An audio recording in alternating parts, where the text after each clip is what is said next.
Es una soleada mañana la del 10 de noviembre de 1799, y Napoleón Bonaparte marcha hacia Saint-Cloud junto con sus granaderos, listos para presionar al poder legislativo francés a terminar con el directorio. Todavía no era el emperador que conquistó Europa, ni siquiera había asumido como primer cónsul, sino que era un simple general que tenía en el currículum una victoria contra los austríacos en Italia.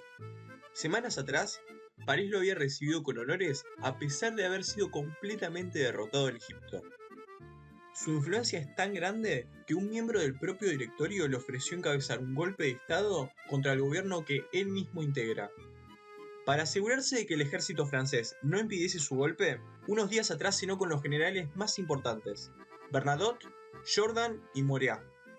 Los dos generales más asociados al jacobinismo se negaron a sumarse, pero prometieron no tomar ningún tipo de iniciativa, mientras que Moreau fue más entusiasta y aceptó un papel discreto dentro del complot, encarcelando a los dos directores que se opusieron. Así, parece que los astros estaban completamente alineados para que este Bonaparte se hiciera con el poder político francés.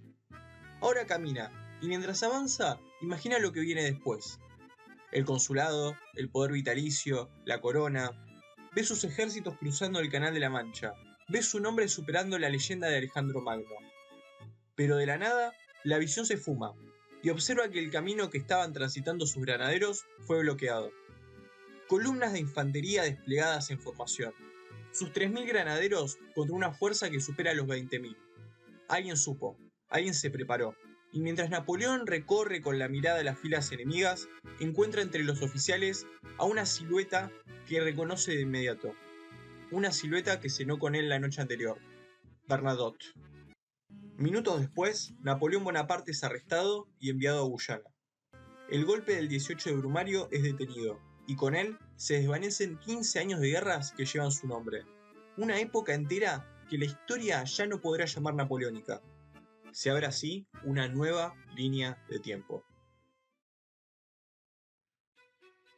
Ya con Napoleón y los complotadores fuera del tablero, ¿qué es entonces lo que sigue para el gobierno de turno?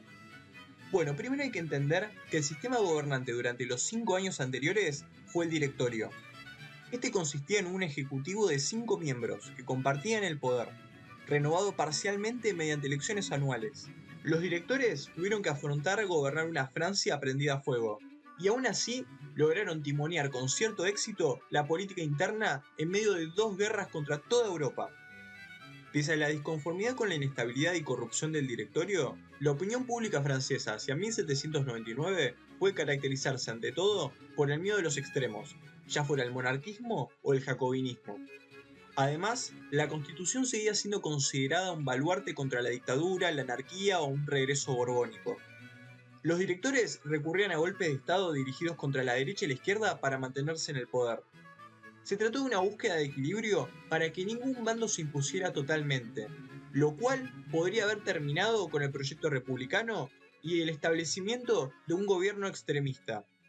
Sin embargo, esta utilización del ejército en los asuntos públicos le abrió la puerta al poder militar para que acaparara cada vez más espacio en la política.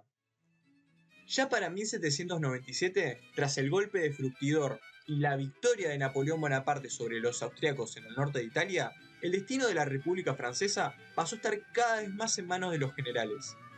En el plano económico, el directorio modernizó el sistema impositivo en 1798 y las buenas cosechas bajaron el precio de los granos. Igual esto importó poco porque el presupuesto continuaba desequilibrado, la industria seguía estancada y la guerra marítima con Inglaterra descalabró el comercio exterior. Entonces, presionado por sus recursos escasos, el directorio recurre a una política exterior agresiva que llevó a Reino Unido, a Rusia y a Austria a ponerse de acuerdo nuevamente para frenar el expansionismo francés. Luego de algunos reveses iniciales, sin embargo, para el otoño de 1799, Francia estaba empezando a ver mejores momentos. Tras las victorias de Massena en Suiza y el fracaso de la invasión anglo-rusa en Holanda, Rusia había abandonado la segunda coalición. Entonces, el peligro de una invasión extranjera, que había parecido inminente meses atrás, se disipó. Por todo esto, hablar de que la caída de la República Francesa en el corto plazo era inevitable, me parece un análisis apresurado. Además de que, por supuesto, los fracasos de golpe de Estado suelen terminar fortaleciendo a los gobiernos que lo sufren. ya que la conspiración fallida funciona como un síntoma que señala qué remedio tomar. Es imposible empezar esta línea alternativa sin preguntarse primero por qué Bernadotte se opondría a Napoleón, un general al que terminaría sirviendo años después sin problema alguno. La respuesta a esta pregunta puede encontrarse en chispazos previos que se dieron entre estos dos personajes. La cuestión se va a picar en 1798, cuando Bonaparte le sacó a Bernadotte la mitad de su división sin previo aviso, y lo mandó de regreso a Francia. Después de esta humillación, Napoleón fue designado para Egipto, y Bernadotte también solicitó un mando fuera de Europa. Pero Barras, que desconfiaba de Bonaparte desde hacía tiempo, intentó compensar a Bernadotte nombrándolo comandante en jefe del ejército de Italia, para equilibrar el poder entre los dos generales. Sin embargo, desde Egipto, Napoleón hizo todo lo posible para impedir este ascenso y mantenerlo alejado del poder militar, presionando hasta lograr que fuera nombrado embajador en Viena. Además del rencor personal, estaban las diferencias ideológicas. Bernadotte era un jacobino que creía genuinamente en los valores republicanos de la revolución, y que veía en el plan de Napoleón una traición a esos valores por los que había luchado. Encima ya eran conocidas las tendencias dictatoriales y la ambición sin límites de Napoleón desde su primera campaña en Italia, algo que lo distanció y lo hizo temido para el director Paul Barras. Pero el plan napoleónico para ascender al poder tenía un punto débil. El complot corría peligro si ciertos generales, por ideología o por envidia, se ponían en el camino. En la cena del 7 de Brumario, Jourdan y Bernadotte habían anunciado su neutralidad, asumieron que Napoleón sería guillotinado y se fueron para sus casas. Los conspiradores solo podían confiar en la palabra de los generales que asistieron a aquella reunión. Bernadotte incluso ya se había ofrecido arrestar a Napoleón por haber desertado su ejército en Egipto y desembarcar en Francia rompiendo las reglas de la cuarentena. Pero el gobierno se la dejó pasar. Evidentemente, el tipo solo quería una excusa legal para terminar con su mayor rival. De hecho, el mismo 18 de Brumario, Bernadotte esperaba que alguien lo autorizara a intervenir, pero no había nadie que lo llamara. Los dos directores más opositores al golpe estaban encarcelados. El poder legislativo estaba aislado en Saint-Cloud, y Paul Barras había dejado su lugar de poder a cambio de una importante suma de dinero. Así que mientras que en nuestra realidad Bernadotte espera, en este universo alterno, él actúa por su cuenta. Tras el arresto de Napoleón, Bernadotte acaba de salvar a la República. El directorio ahora le debe la supervivencia a un general jacobino con 20.000 soldados leales y convicciones muy claras sobre cómo debería gobernarse Francia. Entiendo que, conocido por sus contactos con jacobinos, él podría haberse apoyado en ese grupo para conservar el poder político, y en los directores no napoleónicos para darle legitimidad a la continuidad de la República Directorial. Los militares evidentemente todavía requerían de poder político para sostener a sus respectivos gobiernos, tal como Napoleón sostuvo el suyo con el apoyo de Sieyès y Ducos. Así como el fracaso de la conspiración de los iguales en 1796 llevó a un impulso pro-monarquista masivo en 1797, veo probable que el fracaso de una conspiración derechista en 1799 haga virar el péndulo político hacia la izquierda. De esta manera, ahora tenés una Francia sin Napoleón, un Bernadotte fervientemente defensor de los valores republicanos y no un Bonaparte que concentró el poder en sus manos. Un Bernadotte que busca la legitimidad que necesita para gobernar en los jacobinos, y no en la facción más elitista y burguesa del directorio. Un Bernadotte que se gana su legitimidad política defendiendo la Constitución y no traicionando los valores por los que se lucharon originalmente en 1789. Y por supuesto, todo esto culminaría inevitablemente en una república pura, sin corrupción ni maniobras políticas, obediente a los valores revolucionarios y al pueblo francés. Oh, mira, ahí está Paul Barras. Hola, Paul Barras. ¿Qué está haciendo? ¡No! ¡Paul Barras, no! ¡No rompas los valores de la república! ¡No corrompas los valores! ¡No! Barras es el arquetipo del político panqueque. Se trataba de un hombre acusado de pactar tanto con los seguidores del antiguo régimen como con los de la revolución. alguien que nunca tuvo convicciones fuertes y siempre se puso del lado del bando con más chances de conservar el poder. Esa cualidad política le permitirá entender a Barras que el fracaso del golpe de Brumario le da algo que tanto necesitaba el gobierno: una excusa para reformar el sistema. Va a usarla, va a argumentar que el esquema de 5 directores elegidos anualmente es demasiado permeable a la conspiración, y va a impulsar una nueva constitución que mantenga la cantidad de directores, pero que de facto concentre el ejecutivo real en menos manos, con mandatos más largos y menor rotación. Una república sobre el papel en la que las riendas de Francia las llevan en realidad Bernadotte y Barras, junto con una mayoría jacobina en el poder legislativo. Creo que la búsqueda de un sistema más controlado y seguro es una respuesta natural al shock causado por una traición como la que intentaron Sieyes y Ducos. Además, veo probable que para evitar que Bernadotte concentre todo el poder militar y se produzca una situación como la del 18 de Brumario otra vez, Barras opte por autonomizar nuevamente a la Guardia Nacional, quitándola de la órbita de los generales del ejército francés. Y en los próximos años se va a dedicar también a que la influencia del poder militar en la política francesa sea cada vez menor. Por supuesto que al no contar con su mejor general, la guerra sería mucho menos favorable para Francia. Pero este no va a ser el único problema que va a afrontar el nuevo gobierno. Temiendo otro golpe de estado, veo a Paul Barras purgando silenciosamente a aquellos generales más opositores al directorio. Esta purga va a ser letal para la capacidad militar de Francia. De todas formas, puede decirse que incluso sin Napoleón es probable que la segunda coalición hubiera sido detenida. Ya para octubre de 1799, los rusos habían retirado sus fuerzas, y los austríacos estaban cansados de la guerra e incapaces de continuar operaciones ofensivas.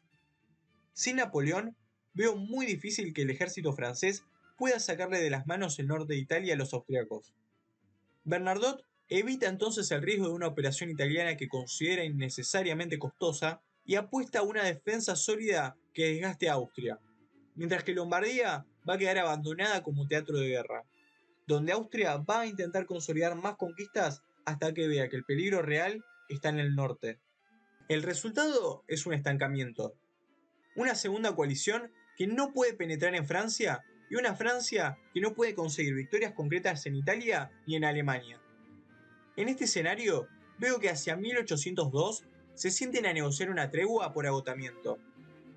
Es probable que así se hubiera alcanzado un reconocimiento de Francia como república, pero aún con la condena internacional de la revolución y con el sistema estatal europeo prácticamente intacto. Y de esta manera termina la guerra. Pero para el directorio, la paz era casi tan peligrosa como la guerra. Barras consideraba que la paz suponía perder una importante fuente de ingresos, porque con eso se privaba del saqueo de las regiones conquistadas y traía a casa a los soldados que estaban depredando territorios extranjeros para sobrevivir, y a los generales que querían más poder, además de eliminar el relato unificador de luchar contra un enemigo extranjero.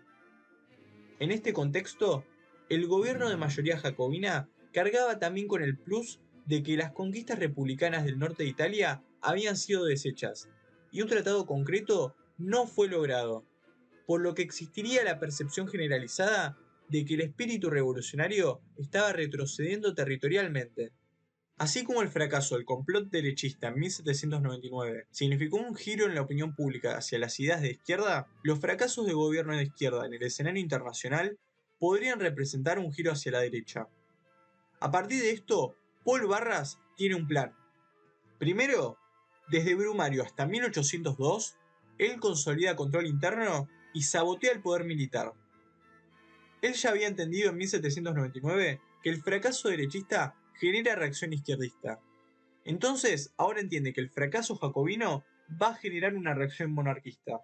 Y está preparado para ser más monárquico que los mismos Borbones. Por supuesto, esto es solo para negociar un cargo importante en el nuevo gobierno donde el rey francés es una figura decorativa y él conserva el poder legislativo. Él justifica narrativamente esta decisión planteando que la República nunca le dio estabilidad a Francia, y era momento de restaurar la monarquía. Y el último paso es esperar la reacción de los jacobinos. los mismos jacobinos que tienen el ejército en su poder. De esta manera, en la escena política francesa aparece una figura que se había ido del exilio desde hace una década, Luis XVIII. La reacción de Bernadotte dependerá de que tan exitoso haya sido el proyecto de Barras por dañar su capacidad militar y mejorar la de París. Si Barras hizo las cosas bien, entonces Bernadotte no va a poder evitar la restauración monárquica sin causar una guerra civil. Lo que probablemente sigue entre 1802 y 1806 es una convivencia hostil entre los militares jacobinos que quieren una república real, los monarquistas que se embanderan detrás de que son los únicos que pueden garantizar el orden en Francia, y Barras, intentando hacer equilibrio mientras su salud se desgasta. Bernadotte tiene tres ventajas: el tiempo, una buena porción del ejército y un capital político sólido. Fue él, después de todo, el que detuvo el golpe napoleónico. Fue él quien salvó la república. Y ahora se la habían quitado de las manos. Entonces, con un Barras desgastado, estimo que para 1805 o 1806, Bernadotte marche sobre París para cambiar el gobierno, como ya lo había hecho el general Hoche unos años atrás contra la mayoría monarquista en el legislativo. Considero que una vez que asuma el gobierno, Bernadotte pueda proponerse como la síntesis que resuelva las divisiones políticas en Francia, al tratarse de un jacobino que en nuestro universo terminó como rey de Suecia. Así, una vez expulsados los Borbones, termina coronándose como monarca para intentar evitar una coalición antifrancesa y una reacción monarquista en su contra, pero jura la Constitución por sus propias convicciones y la ideología de su base de poder. De todas formas, no considero que Reino Unido deje pasar esta oportunidad para intentar recuperar los Países Bajos, y es probable que intente reanudar la guerra. Es probable también que Bernadotte no consiga los mismos éxitos que Napoleón obtuvo en la guerra de la Tercera Coalición, pero al tener menos ambiciones que él, veo posible que negocie una paz que lo haga sostenerse en el trono. Con un Bernadotte más dialoguista, se hace un Congreso de Viena como el de 1814 y 1815, pero que intenta establecer un balance de poderes con una Francia más sólida, con una Inglaterra más marginada y con unos Habsburgo mucho menos revanchistas. Mientras Napoleón se destacó por romper sistemáticamente los términos de sus tratados con Reino Unido y Austria, dejando en claro que nunca aceptaría un balance de poderes, en cambio Bernadotte produce un resultado mucho más modesto y más sostenible porque precisamente su capacidad militar y su ambición eran mucho menores. Entre las consecuencias internacionales más importantes de este escenario, me parece importante mencionar que el nacionalismo alemán sería mucho más débil. La humillación de Prusia, la ocupación francesa y las guerras de liberación de 1813 fueron donde se terminó forjando la identidad nacional alemana, que potenció finalmente la unificación alemana en 1871. Por otro lado, sin la difusión napoleónica de ideas liberales en Italia, y con una Austria mucho más fuerte que conserva Lombardía, la unificación italiana de 1866 no va a ocurrir en los mismos términos ni en el mismo plazo. Italia, de esta manera, continuará fragmentada mucho más tiempo. En este escenario, sin la invasión napoleónica de la península ibérica en 1808, España sería una monarquía mucho más estable. Las independencias latinoamericanas, si ocurren, son mucho más graduales y más negociadas. Hablando de América, es probable que Bernadotte intente conservar Luisiana y ese se transforme en un foco de conflicto futuro en Norteamérica entre Estados Unidos, Reino Unido y Francia. De todas formas, estabilidad y paz interna no son una constante en la historia francesa, y habría que preguntarse qué tanto los Bernadotte podrían conservarse en el poder. Bueno, ¿qué otro escenario alternativo de la historia les gustaría explorar en otros videos? Por favor escriban en los comentarios. Y si les gustó este video, ya saben qué hacer. Abrazo grande y nos vemos la próxima.